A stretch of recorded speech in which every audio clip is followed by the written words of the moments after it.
The miracle doctor won't be a kept man. Chapter 131. Kiran sneered. So, to help the Xander family grow their company, I guess I can make Peace Pharmaceuticals my first target, right? That's right, Kiran. You're a genius. I was going to tell you what to do, but now that the healing prince is here, your answer is served on a silver platter. Serena smiled charmingly. Wait. Forget what I said. Don't attack Peace Pharmaceuticals.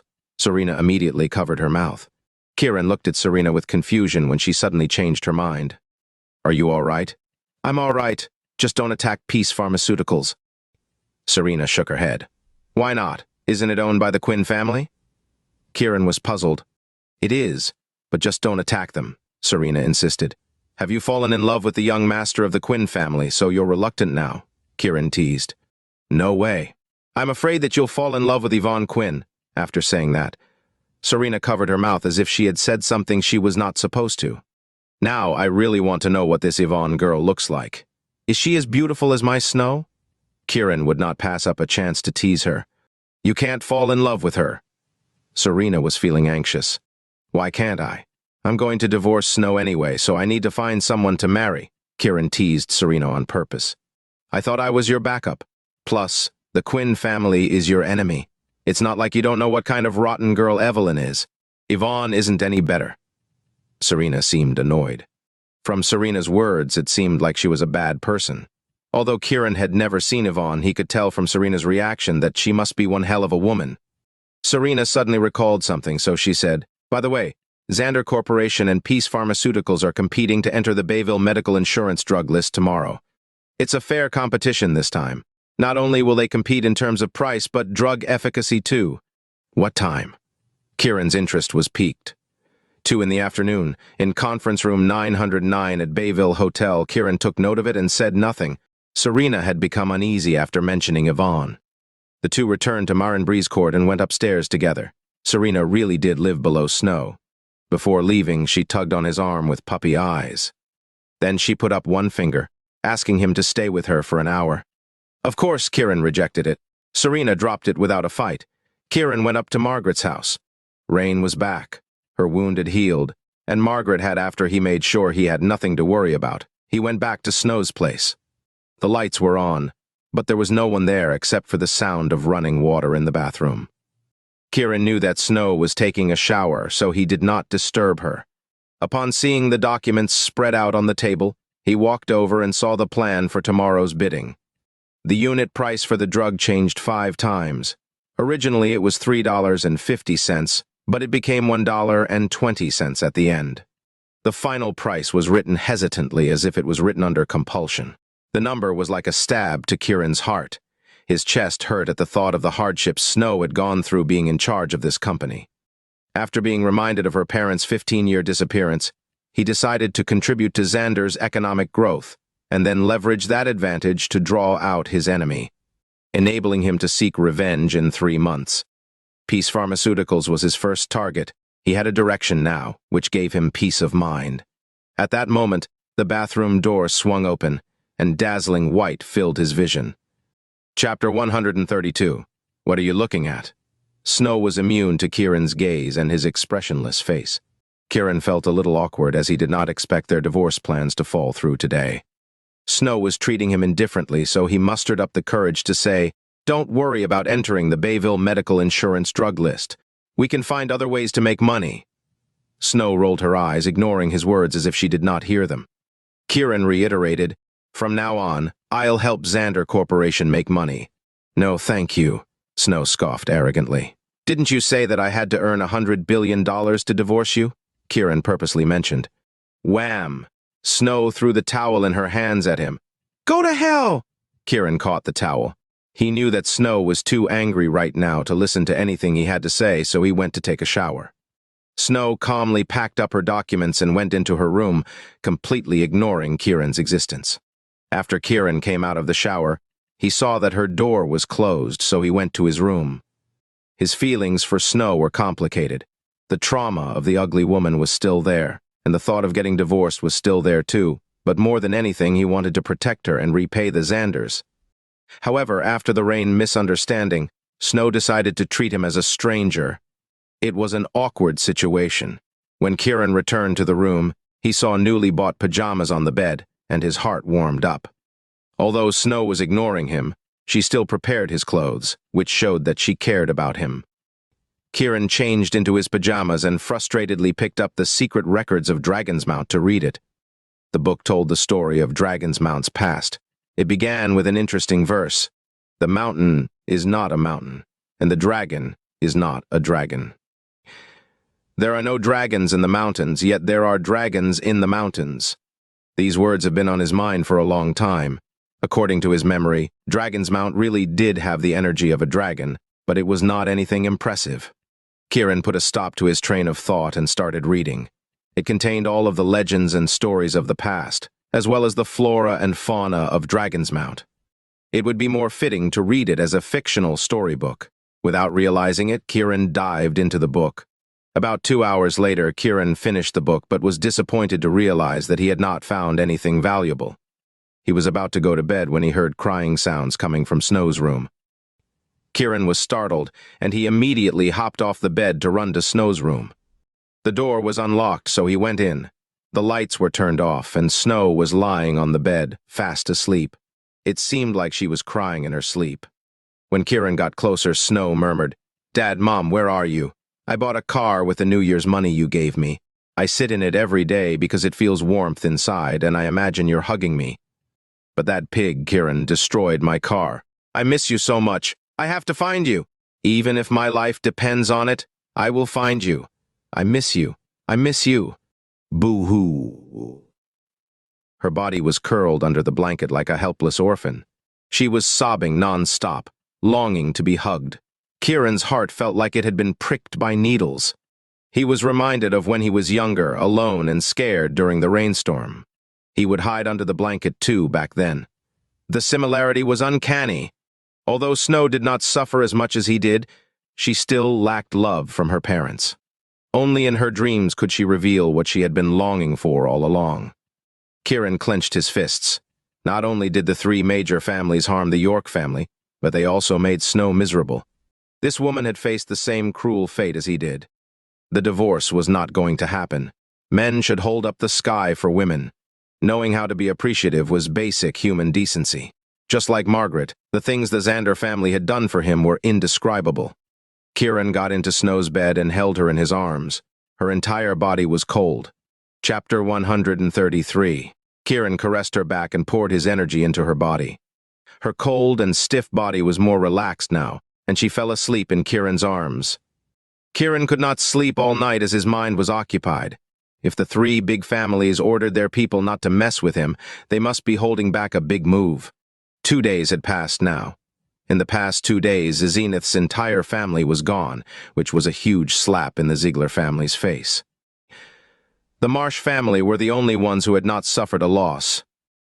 With the medical insurance competition happening tomorrow, he will compete with Peace Pharmaceuticals to escalate the conflict between him and the Quinn family and see how they would react. The next morning, Snow woke up and found Kiran on her bed, holding her tightly in his arms. She subconsciously reached to feel her pajama pants. When she realized that they were on, she let out a sigh of relief. A second later, like a mad lioness, she pushed Kiran hard. "Get out! Get away from my bed!" Kiran could not tell her that he slept on her bed because he felt sorry for her, so he shrugged nonchalantly. "Since there's no divorce, you're still my wife. So, of course, I want to sleep on your bed." "I'll divorce you now," Snow said angrily. "Didn't you say you want me to earn 100 billion before we get divorced? I haven't achieved that yet, so we can't proceed with the divorce." Kiran played dirty. "How do you call yourself a man? You kept saying you want a divorce." Snow provoked him on purpose. "You know if I'm a man or not, or I can just prove it now." Kiran deliberately shot Snow a leering look. Snow immediately held on to her clothes. She was not afraid when she got out of the shower last night, but it was early in the morning and suddenly she was not so sure whether Kiran was a pervert. Plus, Kiran seemed like a different person now that he did not want a divorce. If he bedded her, that meant that a divorce would be completely out of the picture. The thought of that made Snow nervous. "Let's make a deal," Kiran said to Snow. "What deal?" Snow was on high alert. "If I take care of the medical insurance, will you let me sleep in your bed?" You? Snow was in disbelief. Yes, me. If I take care of it, you will let me sleep in your bed. Kiran was certain about it. The competition this time around was impossible to win, so she sneered, Fine. If you can get a signed contract for $1.20, I'll allow it. My wife is worth 1,000 pounds of gold. How can it be just $1.20? Kiran teased. I don't want to hear that nonsense. From now on, I won't believe anything you say. Snow hopped off the bed to get dressed. Why won't you believe what I say? Kiran asked out of curiosity. You changed your mind about getting divorced. What a coward, Snow scoffed. Fine. I'll earn the money to get divorced from this moment onward. Kiran walked out casually while whistling. Snow looked at his back and scoffed as she thought to herself, It seems like I have to cast a few spells to repel perverts. Did you think that getting into my bed would be that easy? In your dreams. She really wanted a divorce yesterday, but now she was not so sure. However, Kiran did not know that. After washing up, he went downstairs with Snow to see that Serena was already waiting for them. Now that two of Snow's cars were wrecked, she could only carpool. Serena acted normally and did not tease Kiran when Snow was around. Kiran felt apologetic when he recalled what Snow said about her car in her sleep. She bought the car with the money her parents gave her, so he decided to get it repaired. When he left the two women, he contacted the tow truck company to deliver the Snows and Fabian's Ferraris to the Ferrari dealership in Bayville. Then he took a cab there alone. Chapter 134. At the entrance of the Ferrari dealership, a curvy woman in a white button-up, blue miniskirt, and see-through stockings was standing at the entrance. A row of people stood on each side of her. To her left was a group of salespeople dressed the same as her. Each of them wore professional-looking smiles on their faces, resembling casino girls waiting to be chosen. To her right were the maintenance workers in uniforms. They stood straight up and looked full of energy as if they were showing off their masculine charm. When Kiran got out of the taxi, he smiled at the sight of all these people. He came to repair the cars and he did not know anyone there, so what was with all the commotion? He walked calmly toward the crowd. They did not look happy to see him walking over, and the leader even rolled her eyes at him as she asked rudely, What are you doing here? Kiran was unhappy with her attitude, so he pointed at the lobby. I certainly didn't come to a car dealership to buy medicine, right? Go away! We're closed today, go now! The lady waved her hands at him in disgust. Kiran's anger started bubbling. Damn! What kind of business was not open on weekdays? Beep. Just then, Kiran heard a car honking behind him, so he turned around and saw that the truck he called had arrived. On it were two crashed Ferraris. Just as he was about to speak, the woman caught a glimpse of the Ferrari's car plate and looked at the others. Hurry up and get it repaired within 2 hours. Wow! Without a word, the uniformed men went up and started to give orders on unloading the car before dragging the Ferraris in. Kiran was confused. Did someone make arrangements for him? He wondered who had done this good deed. Then the tow truck driver came down and said, Which one of you is paying the towing fee? It's $3. I'll transfer you the money. The leader immediately took her phone out to pay the bill. Kiran was now even more curious. He did not even know that woman, and she almost bit his head off earlier. However, he found it interesting, so he simply stopped talking to see what these people would do. After his bill was paid, the truck driver drove off. A worker ran out of the maintenance room and looked at the leader. Miss Fulmer, the cars are badly damaged, and many parts have to be replaced. What do we do if we don't have parts? Dismantle them. Take out the parts from the good Ferraris. Whatever is missing, take them, Ms. Fulmer decided on the spot. Dismantle them? The worker was shocked, thinking he had misheard. Those luxury cars were worth hundreds of thousands. Just take them from the other cars. 10 of those cars aren't as expensive as this one. Do it fast, Ms. Fulmer urged. The worker immediately returned to repair the car frantically, as he was afraid to delay another second. Ms. Fulmer seemed to be worried that they would not repair it fast enough, so she shouted, It must be done in 2 hours, and when you're done, each of you will get a $100 bonus. No, make that 200. Yes, ma'am, the workers responded excitedly. Ms. Fulmer folded her arms in front of her, and she beamed as she looked at the other salespeople. Even without accepting other customers today, everyone would get a bonus of $200 on top of their usual salary. Thank you, Ms. Fulmer. The salespeople smiled happily. He did not even know anyone in the car dealership, let alone have friends there. Yet they were so generously fixing the cars for him. Good, great. There were so many people there. He must ask who was behind this after they are done. Hey, what are you doing still standing there? We're closed today, just leave, Ms. Fulmer scolded Kiran. Chapter 135. Kiran did not bother explaining that it was his car. Since it would take 2 hours and he had not eaten breakfast yet, he walked into a diner nearby. Kiran ordered and went to pay, but realized that he had no money. It was an embarrassing situation. He took out his phone to call Snow, but she had blocked him. Then he called Serena, but she did not pick up. Kiran was in a bad mood now. Women are so unreliable, he thought to himself. Sir, it's $5 in total. Would you like to pay cash or card? The waiter noticed Kiran's awkwardness and asked politely. Give me a second. Kiran put the food aside and clicked on WhatsApp. He browsed the contacts but did not know anyone. Then he saw a group chat named Omnipotent Group, so he sent a message. Omnipotent Group, I need $5 to pay for breakfast. As soon as he sent the message, several people immediately replied. I'll give you $1. I'll give you $2. I'll give you $3. Before Kiran could reply, notifications started flooding the screen. Kiran felt as if countless women were rushing toward him with open arms. He thought to himself, oh my goodness, are city girls always this friendly? Some random stranger sends a message and they send him money. These people were more generous than his wife. What great women! It was the first time he had shamelessly asked for money, and there would be no second time. Kiran accepted the money and paid the bill before enjoying his meal. Buzz! Kiran's phone vibrated non-stop as the group messages kept coming, so he opened it. What are you eating? Let us see. Eat more. Don't let yourself starve. When Kiran saw the messages, he felt all warm. They even cared if he had enough to eat. How thoughtful. He took a photo and sent it to the group. 4 pieces of bread, 3 eggs, and 2 hash browns. Things started to heat up again. Can't you eat more? I'll give you more money. Me too. They transferred him more money. Kiran did not understand why these women were so generous, but he was an honest man because this really was not enough for him. So he went to buy more food and shared it with the group. The group was quiet for a moment. Then they unanimously asked for a selfie. Since they paid for his meal, there was no harm in sharing a picture, so he took a selfie and sent it to the group. After a moment of silence, they suddenly went crazy, and all kinds of laughing emojis started to appear. Kiran was a little confused. Beep, beep. Kiran's phone rang. It was Serena, so he answered. Ha ha. Serena's laughter could be heard on the other end. Why are you laughing? I didn't have money for food, and you weren't even online when I asked you for money, said Kiran in frustration.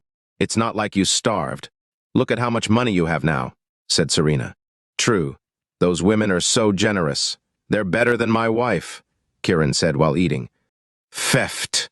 Serena could not help but laugh out loud. They thought that you were Snow. They encouraged her to eat more, so she became fat and ugly. They didn't think that it was you. Ha ha. Kiran was speechless. It was a misunderstanding. Then he was reminded of what happened at the car dealership. Was today misunderstanding day? Eventually, he couldn't hold in his laughter too. Bye, I have something to do. He hung up, finished his meal, and went back to the car dealership. Snow's phone was full of unanswered calls and unread messages, and his only request was for her to treat him to dinner. Chapter 136. Kiran returned to the dealership. Ms. Fulmer and the saleswomen were still waiting at the door under the scorching sun, as if to welcome someone. Kiran glanced in the direction of the garage. Snow's car was already fixed and parked aside. The spare parts for her car were more easily obtained, so repairs were swiftly completed using parts from other new cars. Repairs for the other car took more time as it was a limited edition. Ms. Fulmer's temper flared when she saw Kiran. She was already simmering with annoyance after standing under the scorching sun for such a long time, but his appearance only fanned her irritation. Hey, why did you come back, Bumpkin? I told you we were closed today, didn't I? Also, this is a Ferrari dealership. Each car here is worth millions. A bumpkin like you who came by cab can't possibly afford them. Ms. Fulmer's words were dripping with sarcasm and contempt. The other saleswomen, who were just as unhappy, immediately followed suit and made Kiran the target of their verbal abuse. Before Kiran could speak, a car horn honked behind him. He turned around and saw a tow truck driving in, carrying a Ferrari. At the same time, the dull rumbling of the sports car's engine came from behind the truck. Then, a figure in red appeared before everyone. Sitting in the car was a well-dressed young man, none other than Fabian Ziegler. Next to him in the passenger seat was a woman wearing a white down jacket, her face pale but breathtakingly gorgeous. If it were not daytime, Kiran would have thought she was a ghost. It was summer. Even dresses were too warm for most women. If they could, they would stay naked to cool off. However, this one was wearing a down jacket. Nevertheless, another glance was enough to tell that she was ill. She was suffering from poor blood circulation and a severe cold. The corners of Kiran's lip curved up. She was undoubtedly lovely, but too bad. "We're here, Miss Yvonne. Be careful." Fabian's voice was gentle and full of concern. The woman nodded and opened the car door. Kiran noted the pallor of her outstretched hand. The lack of color was an obvious indication that she was suffering very badly from her illness. "Welcome, Mr. Fabian. Welcome, Miss Yvonne." Miss Fulmer took the lead and greeted Fabian and the woman politely. Basking in their deference, Fabian stood taller and looked at Miss Fulmer. "Get your workers to fix my car right away." "Fix?" Miss Fulmer blinked in surprise. Puzzled by her reaction, Fabian pointed at the Ferrari on the tow truck. "Unload and repair my car. Didn't you hear me?" "Oh, of course." Miss Fulmer frowned uneasily but still mustered up the courage to ask, "Mr. Fabian, isn't your car already here? We've already started repairing it." "Already here? Started repairing? What are you talking about? Is your brain muddled or something?" Fabian demanded crossly. "Your limited edition Ferrari was wrecked. It arrived this morning and we're doing our best to repair it. I promise it will be ready in 2 hours." Miss Fulmer was unnerved by his displeasure. "What the hell are you talking about? What limited edition Ferrari?" Fabian raised his voice irritably. "The limited edition Ferrari you bought for 50 million as a gift for Xander. By the way, her car was also damaged and we repaired it together with yours," Miss Fulmer explained anxiously. The scowl on Fabian's face deepened. Miss Fulmer was making him look like a liar in front of Miss Yvonne by saying he bought Snow a limited edition Ferrari to pursue her. Remembering the car Kiran had taken from him as his consultation fee, he grew angrier. "What's all this crap? When did I get a limited edition Ferrari? What does Xander's car have anything to do with me?" Fabian was completely enraged. Miss Fulmer was trembling with fear. "Look, Mr. Fabian, Xander's car has already been repaired. Your car, the one with the license plate number ending with 999, will be repaired soon." Chapter 137. Smack. Unable to smother his fury, Fabian raised his hand and slapped her. "Idiot, can't you see that my car has just been transported here?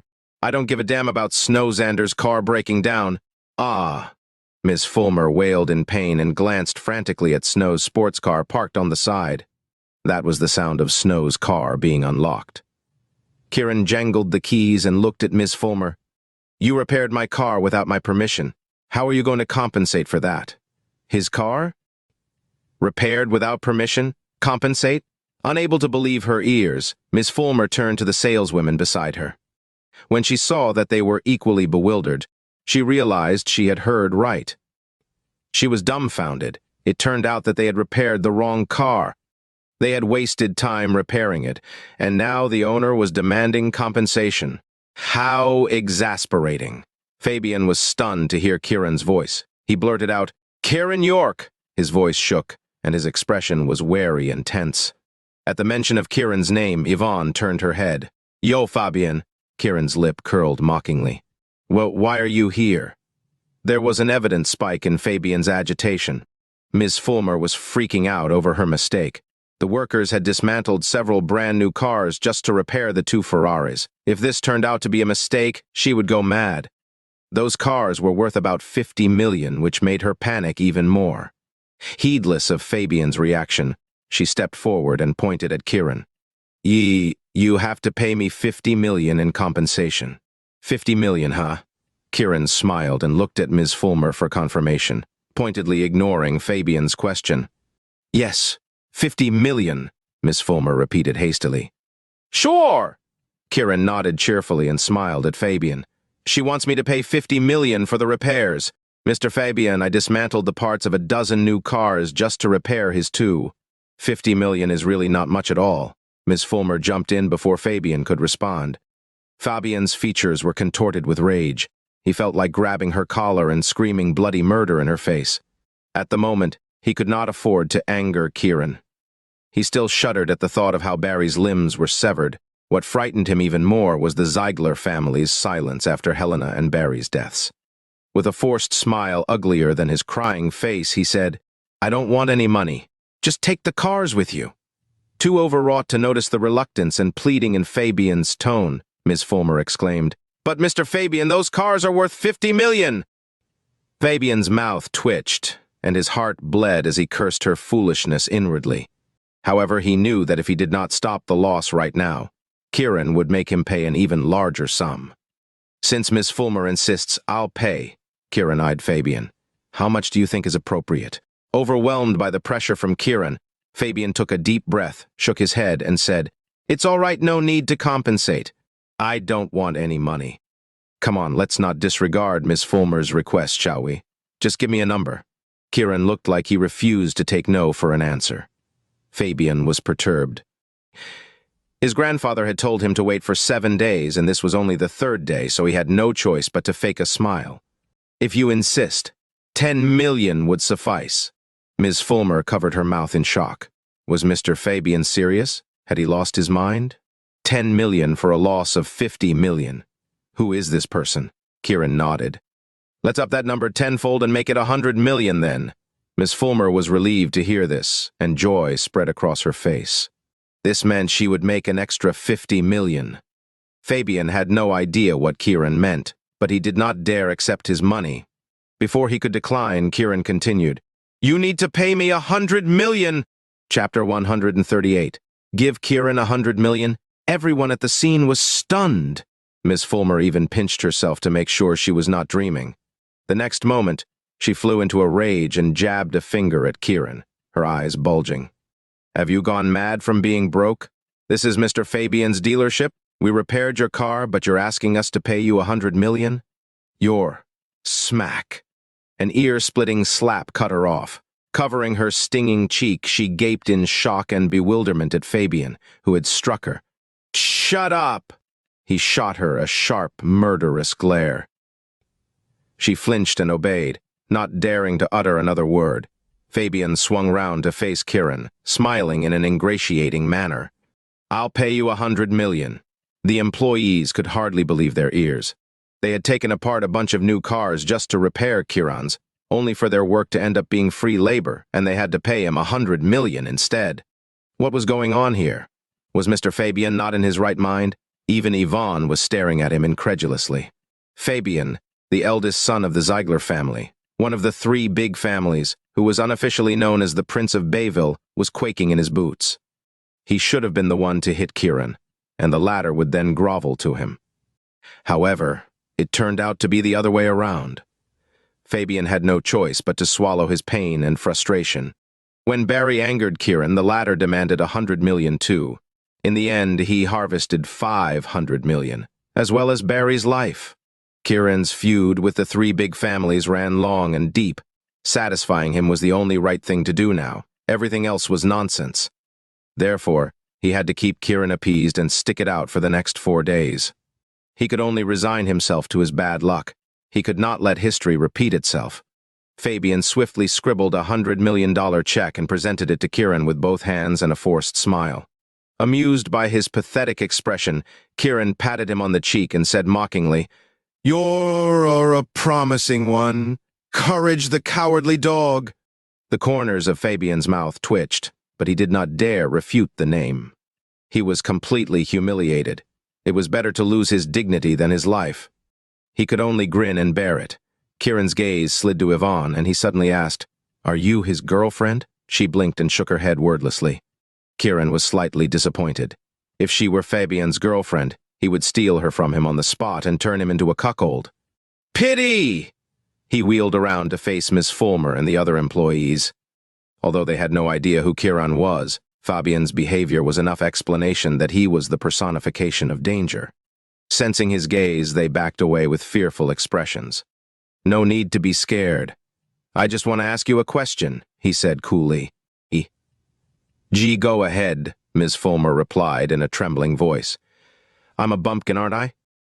His question reminded Ms. Fulmer of her insults just now, and she shook her head frantically. No. Smack. Afraid Kiran would get angry with her, she slapped herself. "I apologize for my stupid mouth just now." "Ha." Kiran chuckled at her reaction. "You've misunderstood me." She stared at him in confusion. He turned back to Fabian. "They're your employees, aren't they?" Befuddled by Kiran, Fabian nodded bravely. "Yes. Your employees called me a bumpkin, which means you, the manager, failed to manage them properly. Shouldn't you take responsibility for this?" Kiran asked calmly. "I already paid you $100 million in compensation, didn't I?" A feeling of dread crept into Fabian's heart as he quickly defended himself. "That's compensation for my cars," Kiran smirked. Fabian wanted to scream bloody murder. He had already made a fool of himself by paying Kiran after already repairing his cars for free.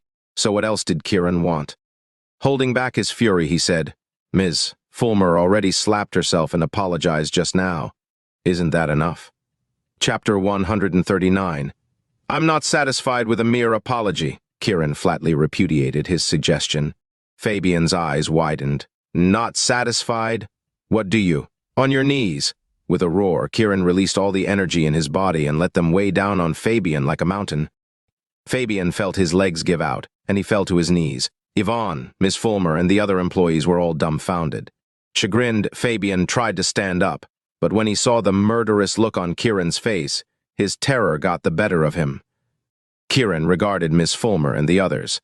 "Just now, all of you called me a bumpkin 10 times in total, so now, each of you will give Fabian 10 slaps. Huh?" Fabian, Ms. Fulmer, and the employees exclaimed. "Too few?" Kiran snickered. "Just get on with it." Terrified that Kiran would resort to murder, Fabian shouted. Frightened, Ms. Fulmer took the lead and slapped him, but she did not dare use too much force. Fabian heaved a sigh of relief. "This is how you do it." Kiran's palm struck Fabian's cheek the next instant, sending him sprawling across the floor with a loud smack. "Ah," Fabian screeched. Kiran wiped his hand on a dazed Yvonne's snow-white down jacket. "Ew, gross." Yvonne was taken aback, but she immediately furrowed her brows and stared at the red bloodstains on her jacket in annoyance. Kiran ignored her and continued to watch Fabian and the saleswomen, sneering. Appalled, Fabian scrambled onto his knees and yelled at his employees, "Hurry up and slap me! Slap me hard!" Ms. Fulmer and the saleswomen had just experienced their world being turned upside down.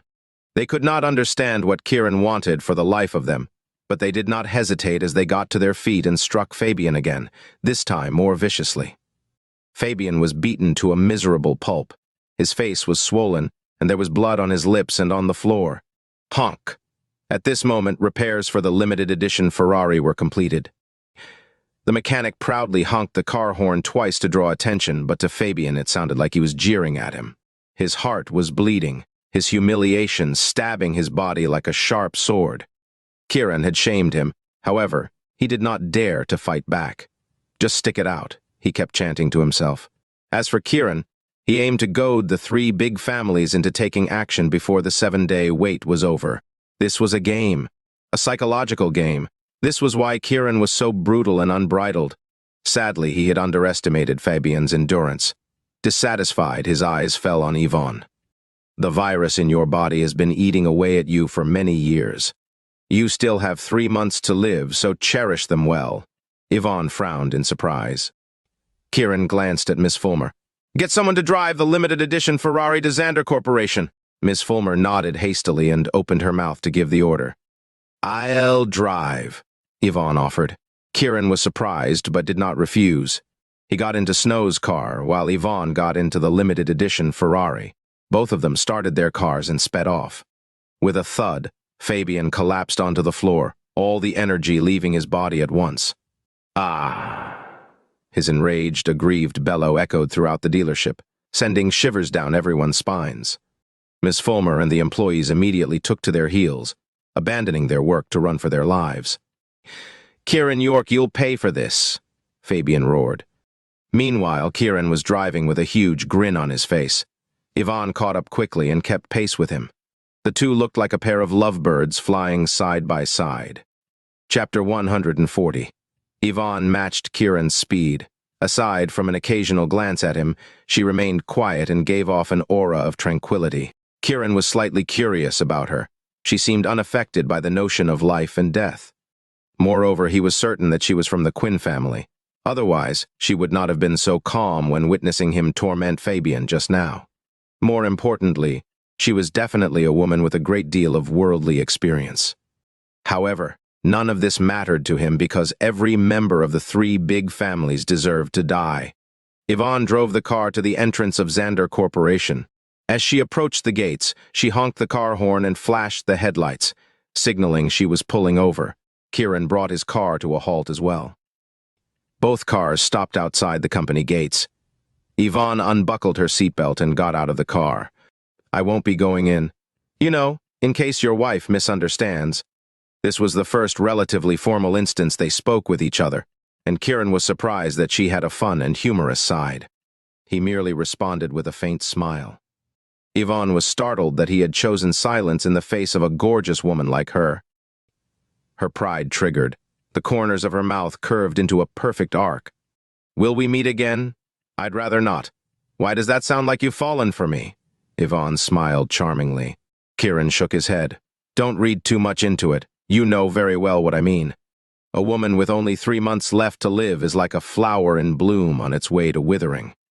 He turned to look at the Xander Corporation building. Besides, the Xander Corporation represents the York family, and Snow Xander is the York family's mistress. "I'm Yvonne Quinn, CEO of Peace Pharmaceuticals and a member of the Quinn family, which makes me your enemy." Yvonne suddenly introduced herself. "I know you're from the Quinn family, but I didn't know your name was Yvonne," Kiran said honestly.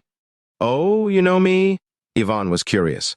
"Isn't the competition between Xander Corporation and Peace Pharmaceuticals taking place this afternoon?" Kiran did not mince his words. "Are you scared?" Yvonne eyed Kiran questioningly, her eyes shimmering like stars. Kiran smiled serenely. "For Snow and the Xander family, I can brave the highest mountain or the stormiest sea, let alone be scared of you and your company. Do you love Snow Xander that much?" There was a flicker of surprise on Yvonne's face. "That's between me and her. It's none of your business." Kiran refused to elaborate. Actually, this was his way of warning Yvonne and the Quinn family to keep their hands off Xander Corporation. They could usurp Xander Corporation in their dreams. He would never allow it. You wouldn't bat an eyelid in the face of death, but you'd go to war for the woman you love. "It's my first time meeting a man like you, and I have to say I'm really envious of your wife." Instead of getting angry, Yvonne remained composed and graceful. Kiran smiled without explaining. "If you intend to use me to warn my family, you'll have to think of something else. Peace Pharmaceuticals is a company that I built with my own hands. Even though I have my family's support, I refuse to depend on them," Yvonne said evenly. "Are you scared of dying?" Kiran snickered. "You said I had 3 months left. Do you think I'd still be scared of death?" Yvonne was perfectly composed, as if the idea of death did not faze her. "Fine then. I need to go now. Do you have anything else to say to me?" Kiran glanced at her. "If I'd said I was Fabian's girlfriend, what would you have done?" Yvonne wanted to know. "I'd have kissed you," he replied candidly.